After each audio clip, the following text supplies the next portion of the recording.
হিরণ্যকশিপু হিরণ্যকশিপু সারা ব্রহ্মাণ্ডে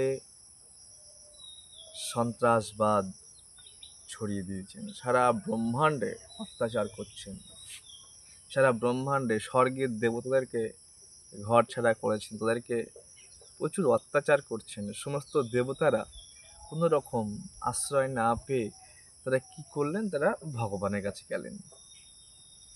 তারা ভগবানের কাছে গিয়ে প্রার্থনা করলেন, অনেক ব্রত উপবাস করে নিদ্রাহীন হয়ে ভগবানকে ডেকেছেন, ভগবানকে প্রসন্ন করেছেন। ভগবান তাদেরকে বললেন, দেখো তোমরা ভয় করো না, তোমরা না ভয় করবে না, তোমরা আমার নাম গুণাগান করো, আমার কথা শ্রবণ কীর্তন করো, আর তোমরা ভয় করো না। আমি অবশ্যই অবতার নিয়ে আমি তোমাদের রক্ষা করব। আমরা এখানে দেখতে পাই ভগবান বলছেন শ্রবণ কীর্তন করো। প্রহ্লাদ মহারাজ বলছেন শ্রবণম কীর্তনম বিষ্ণু। ভগবানের কথা আমাদের শ্রবণ কীর্তন করতে হবে। ভগবানের কথাই এই জগতের, শ্রবণ যদি কিছু করতে হয় তো ভগবানের কথা, যদি কিছু কীর্তন করতে হয় তো ভগবানের কথা। এই শ্রবণ কীর্তনের মাধ্যম দিয়েই আমাদের জীবনের পরিপূর্ণতা ফিরে আসবে।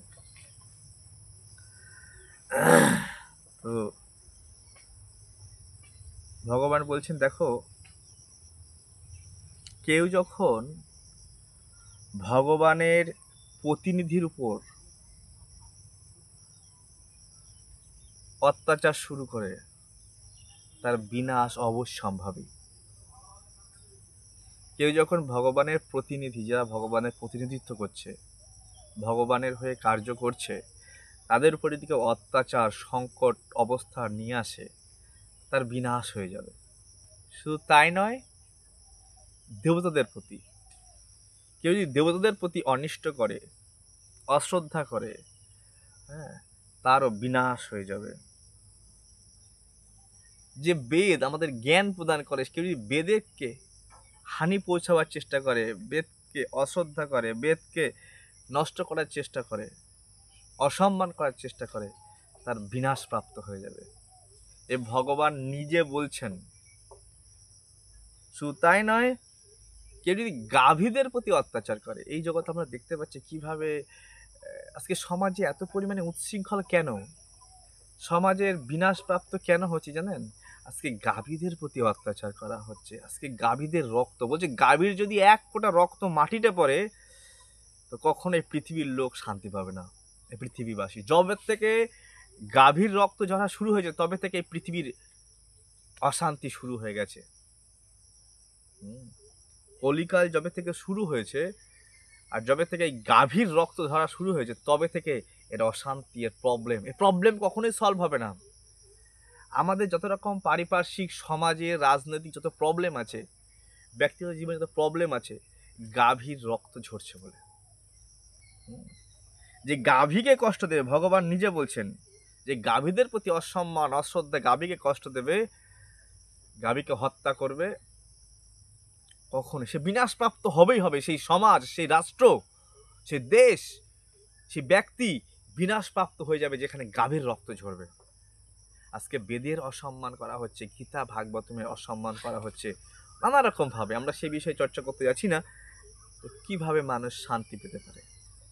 যে বেদ জ্ঞানের আলো প্রদান করে, আজ মানুষ সেই গীতা ভাগবতম বেদের আলোকপ্রাপ্ত না হয়ে এই সমাজের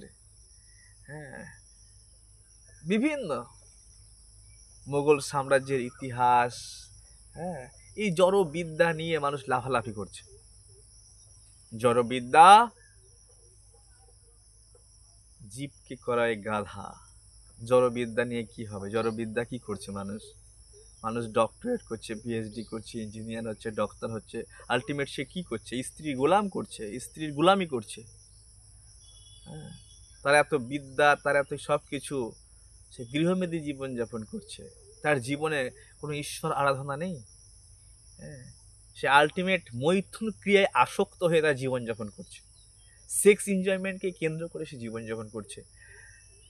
অর্থাৎ স্ত্রীর গোলামি বা স্ত্রীর আজ্ঞাবাহী দাস, যাকে বলা হয় গাধা, বড় বড় বিদ্যা নিয়ে।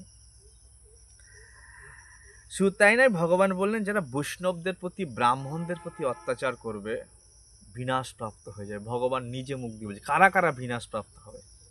যারা বৈষ্ণবদের প্রতি, ব্রাহ্মণদের প্রতি অত্যাচার করবে। কেউ যখন ধর্মের প্রতি অত্যাচার শুরু করবে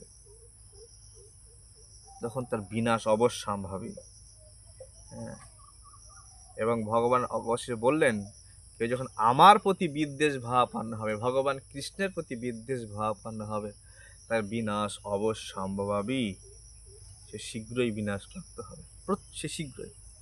এই জন্য আমাদের এই কার্যগুলি মনে রাখা উচিত। কি কি করলে এই সমাজ নষ্ট হয়, এক পরিবার নষ্ট হয়, একজন ব্যক্তি নষ্ট হয়ে যায়।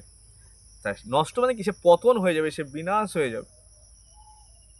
তাই ভগবান নিজে মুখ দিয়ে কথা বলছেন।